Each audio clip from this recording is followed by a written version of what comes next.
একটা গবেষণায় একবার হ্যাপি প্রীতি দিয়েছিল গাজার যে মুসলমান এরারে একটা মানুষও গাজা এরাই কোন সবাই রে বোমা মাইরা মাইরা লাও হে দিয়েছিল পরামর্শ। আজকে ওই 23 সালে পরামর্শ দিছিল, আজকে তার বাড়ির আগুন লাগিয়া এমন জ্বলা জ্বলছে এ রাস্তায় এখন কান্নাকাটি করে। বুঝো গাজার মুসলমানের কান্না, এখন তুমি কান্না করো।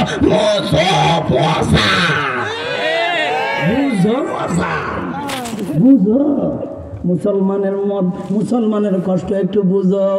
এখন পর্যন্ত আগুন জ্বলতে আছে, এখন পর্যন্ত এরা আধুনিক যন্ত্র আছে, এরা প্রযুক্তি রূপে প্রযুক্তি আমেরিকা ব্যবহার করার পরেও কামে লাগছে না। দেখছে না না দেখছো নাম আল্লাহ বোমা ঘটানি লাগছে না।